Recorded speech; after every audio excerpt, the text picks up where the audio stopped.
సామర్లకోట మండలం వేట్లపాలెం గ్రామంలో ఫిబ్రవరి 28న జరిగిన బాణసంచా పేలుడు సంఘటనలో మృతి చెందిన గౌడత మహేష్ బాధిత కుటుంబానికి సత్వరం న్యాయం చేయాలని కోరుతూ ఆయన భార్య గౌడత శ్యామల కాకినాడ కలెక్టరేట్ ప్రజా ఫిర్యాదుల పరిష్కార వేదిక PGRS ను ఆశ్రయించారు. ప్రమాదంలో మృతి చెందిన కుటుంబాలకు నష్టపరిహారం మాత్రమే చెల్లించారని ఆవేదన వ్యక్తం చేశారు. ప్రస్తుతం తాను ఎటువంటి ఆధారం లేకుండా ఉన్నానని, ప్రభుత్వం నివాస స్థలం ఇచ్చి ఇల్లు కట్టించి ఇస్తామని ఇచ్చిన హామీ నెరవేర్చాలని జిల్లా కలెక్టర్ కి వినతి పత్రం సమర్పించామని అన్నారు. బాణసంచా ప్రమాదం జరిగి సుమారు 7 నెలలు గడుస్తున్నా తమకు పూర్తి స్థాయిలో న్యాయం జరగలేదని వాపోయారు. తన కుమార్తె జీవనాధారం కోల్పోయి ఒంటరిగా జీవనం సాగిస్తోందని, వితంతు పెన్షన్ కోసం దరఖాస్తు చేసుకున్న అధికారులు ఇప్పటికీ కనికరించలేదని బాధితురాలి తల్లి ఉండ్రాసు జీవరత్నం కన్నీటి పర్యంతమయ్యారు. కుటుంబ యజమానిని కోల్పోయి సొంత ఇల్లు, సరైన జీవనోపాధి లేక పిల్లలతో అనేక ఇబ్బందులు ఎదుర్కొంటున్నామని అన్నారు. ఇప్పటికైనా జిల్లా ఉన్నత అధికారులు, ప్రజా ప్రతినిధులు స్పందించి తనకు ఇంటి స్థలం కేటాయించి ఇల్లు కట్టించి ఇవ్వాలని, అలాగే వితంతు పెన్షన్ ఏర్పాటు చేసి ఉపాధి కల్పించాలని కోరారు.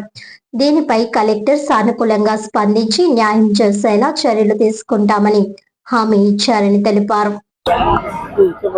నమస్తే అండి. మరి ఇప్పుడు మా పాప అండి వేటలపాలెం మరి అగ్ని ప్రమాదంలో తన భర్త చనిపోయాడండి. మైలుడి గారు చనిపోయి 6 నెలలు అయిందండి. మరి అప్పుడైతే అధికారులు చూసి చాలా సహాయం చేస్తానన్నారు. అక్కడ ఉన్న స్థితిని చూసి స్థలం ఇస్తానన్నారు, గృహం కట్టి ఇస్తానన్నారు. మరి 6 నెలలు అయిందండి, ఇప్పటికి ఏమీ జరగలేదు. పెన్షన్ కూడా ఇవ్వలేదండి. మరి మా పాపకి న్యాయం జరగాలని ఇక్కడికి వచ్చాము. మరి ఆడపిల్ల కదండి, మంచి కూర్చో స్థలం మంచిది ఇచ్చి గృహం కట్టుకునేలాగా మరి పెన్షన్ కూడా ఇస్తే ఏదో బతుకుద్దండి. మరి అందుకే ఇక్కడికి వచ్చామండి. మరి ఆ సహాయం కోసం వచ్చామండి. జరిగిస్తే చాలండి.